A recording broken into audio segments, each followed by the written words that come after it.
بسم اللہ الرحمن الرحیم۔ بائیکاٹ کی کہانی۔ کفار کے بے انتہا مظالم کے باوجود جب لوگ اسلام کو نہ چھوڑ رہے تھے تو سب مشرکین نے مل کر آپ صلی اللہ علیہ وسلم اور آپ کے صحابہ کرام رضی اللہ عنہم اجمعین کا سوشل یعنی معاشرتی بائیکاٹ کر دیا۔ یہ بائیکاٹ 3 سال تک جاری رہا۔ یہ ایک دردناک ولمناک قصہ ہے۔ انسان تنہا زندگی نہیں گزار سکتا، زندگی گزارنے کے لیے اسے دوسرے کی ضرورت ہوتی ہے، اور سب سے بڑی مشکل تب ہوتی ہے جب کسی کو کوئی بلانا چھوڑ دے، اس کے پاس رقم بھی موجود ہو لیکن کوئی اسے کچھ بھی فروخت کرنے سے انکار کر دے۔ مشرکین نے ایک جگہ جمع ہو کر یہی فیصلہ کیا کہ اب سے حضرت محمد صلی اللہ علیہ وسلم اور آپ کے ساتھیوں کو کوئی بھی نہ بلائے، نہ تجارت کرے، نہ تعلق رکھے۔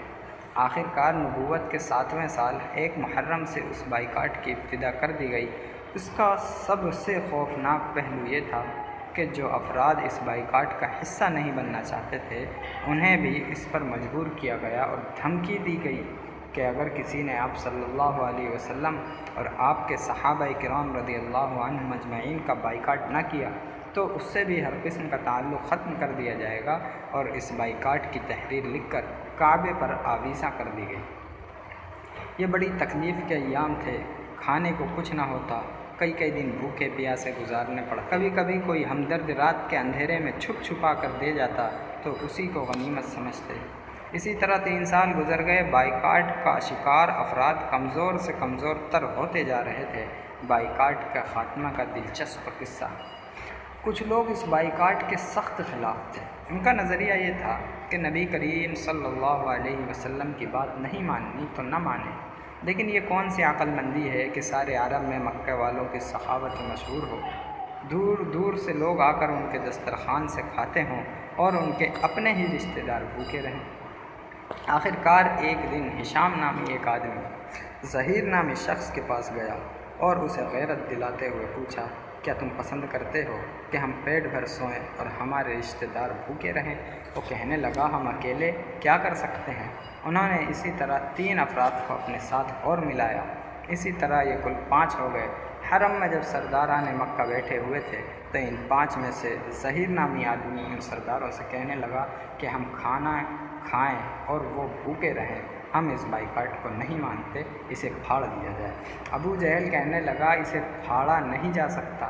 ان 5 میں سے دوسرا بولا کہ جب یہ بائیکاٹ لکھا گیا تھا تو ہم اس وقت بھی راضی نہ تھے۔ پھر انہی 5 میں سے تیسرا، پھر چوتھا اور پھر 5واں بھی ایسے ہی کہنے لگا۔ کفار کو ایسے محسوس ہوا کہ یہ بہت سارے لوگ ہیں جو ایک ایک کر کے اپنی مرضی سے بائیکاٹ کے خلاف بول رہے ہیں، حالانکہ یہ صرف 5 ہی تھے۔ اسی تو میں کے دوران ابو طالب آئے۔ انہوں نے کہا کہ میرے بھتیجے یعنی حضرت محمد صلی اللہ علیہ وسلم نے کہا ہے کہ بائیکاٹ والی لکھی ہوئی تحریر جو کعبے پر لٹکائی گئی تھی تاکہ باہر سے آنے والا ہر آدمی اس کو پڑھ کر اس پر عمل کرے، وہ ختم ہو چکی ہے۔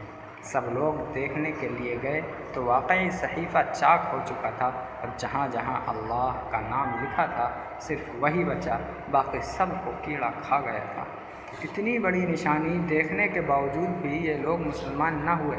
اللہ پاک ہم سب کو اسلام پر زندہ رکھے اور ایمان کی حالت میں موت دے، آمین۔ 2 عزیز ہستیوں کے بچھڑنے کا غم۔ بائیکاٹ کے خاتمے کے کچھ عرصے بعد آپ صلی اللہ علیہ وسلم کی 2 قریبی ہستیاں آپ سے جدا ہو گئیں۔ نبوت کے 10ویں سال رجب کے مہینے میں آپ صلی اللہ علیہ وسلم کے چچا ابو طالب اور رمضان میں پیاری بیوی خدیجہ رضی اللہ عنہا فوت ہو گئی۔ انا للہ و انا الیہ راجعون۔ اس کے بعد آپ صلی اللہ علیہ وسلم نے شوال میں سودہ بنت زمعہ رضی اللہ عنہ سے نکاح کیا۔